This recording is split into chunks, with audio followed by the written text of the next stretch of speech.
ગાડી પછી અહીંયાથી ટ્રેનની સફર પણ આપણે કરી શકીએ છીએ અને ટ્રેનની રૂટ પણ અહીંયા જણાવેલ જ છે. જો કયા સ્ટેશન ઉપર કેટલી વાર ટ્રેન રોકાશે અહીંયા બધું જ લખેલું જ છે. તમે પગે હાલીને ત્યાં ન ફરી શકો તો ટ્રેનની સુવિધા પણ ઉપલબ્ધ છે.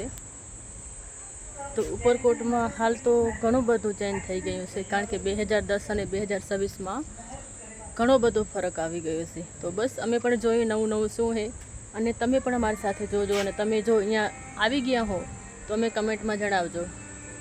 અહીંયા સાયકલની સુવિધા પણ ઉપલબ્ધ છે અને આની ટિકિટ પણ એટલી બધી નથી, બસ ખાલી 50 રૂપિયા 1 કલાક માટે રેન્ટ છે.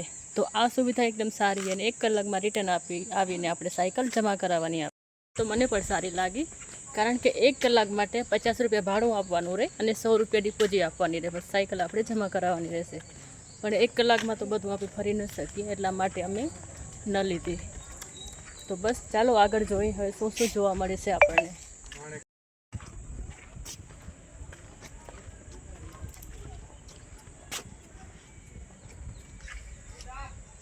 બહુ મસ્ત છે ઉપરકોટ ફ્લોટ.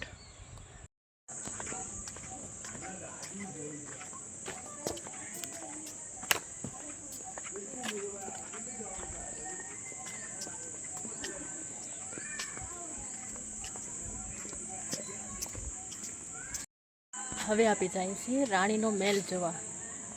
તે રાણી રાણક દેવીનો મહેલ જે જૂનાગઢમાં ઉપરકોટ ઉપર આવેલો છે. ને અહીંયા ઘણું બધું લખેલું છે એના વિશે. તો જો હું એક ફોટો રાખી દઉં છું તો તમે પણ જોઈ શકો. જૂનાગઢ 25 વર્ષ ઐતિહાસિક સિંહા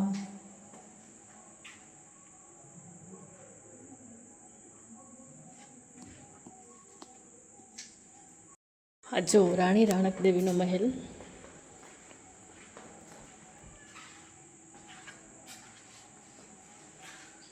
આ જૂનો હશે કે નવો બન્યો? નવો બન્યો હોય ને, મને એવું જ લાગે નવો બનેલો, કારણ કે જૂનો આવો તો ન હોય.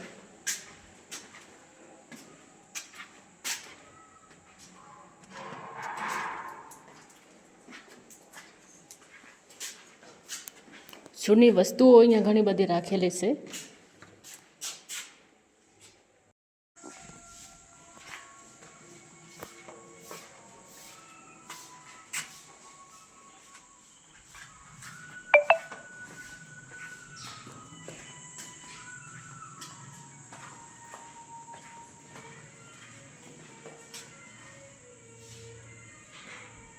આનું તો કોઈ વસ્તુનું ક્યાંય નામ લખેલ પણ નથી કે શું વસ્તુ કહેવાય આને,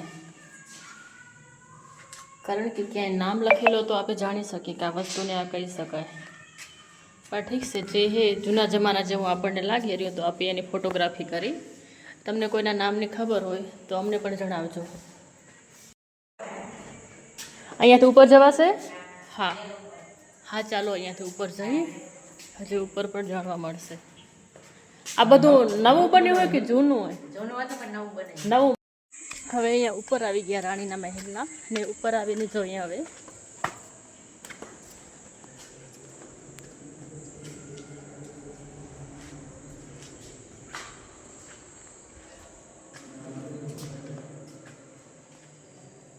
બધું અલગ અલગ હે. અને શું કહેવાય? ચોરીના થંભ કહેવાય. હા બરાબર.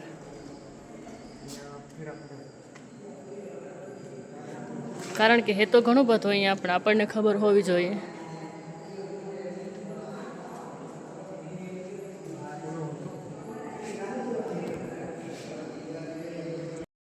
પહેલાં આવું લાગતું હતું, ઇનોવેશન બાદ હવે આપણને આવું દેખાય છે.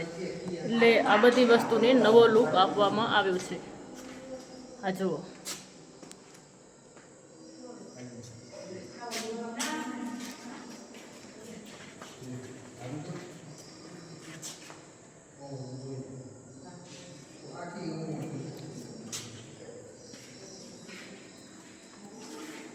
જૂનું જૂનું કરીને કેટલો ટાઈમ હલાવે, કાંઈક તો નવું આપવું જ પડે. તો બસ હવે ઉપરકોટમાં પણ નવો લુક આવવાનું ચાલુ થઈ ગયું છે.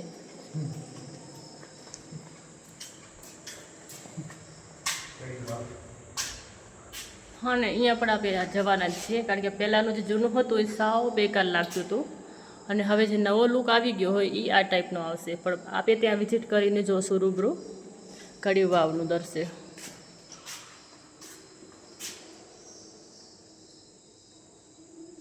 બધા એવા દ્રશ્ય અહીંયા કણે છે કે જૂના જૂના આપણે જોઈ શકીએ, પણ વિડીયોમાં રાખું તો વિડીયો ઘણો મોટો થઈ જશે.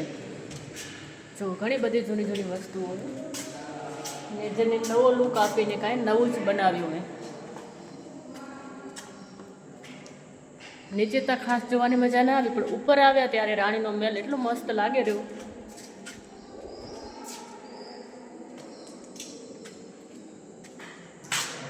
ને બીજી એક વસ્તુ હોય એને તો આપણે ઓળખી જ જઈએ. તો ચાલો એ વસ્તુ હું તમને બતાવું.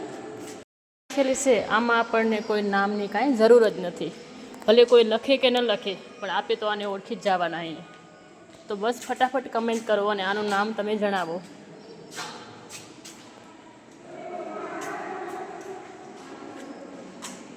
તો ખાલી મહેલ જ છે. અહીંયાની જે રાણીની બધી વસ્તુઓ હોય છે, જે શણગારની, પહેરવા ઓઢવાની, જે તલવાર ને બધું જ અહીંયાનું સરદાર બાગમાં રાખેલું છે. અગર જો એ વસ્તુ આપણને જોવી હોય તો ત્યાંની વિઝિટ આપણે કરવી પડશે.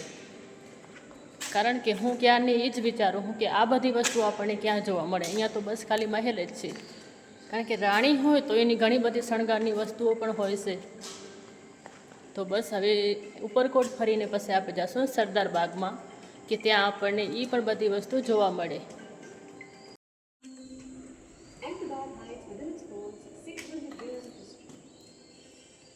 This is where the story of the city begins, the money bridge on the banks of the Sabarmati River, where the foundation.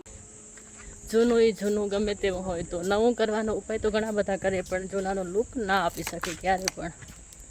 રાજાનો મહેલ જોઈને આપે જશું આગળ. ચલો.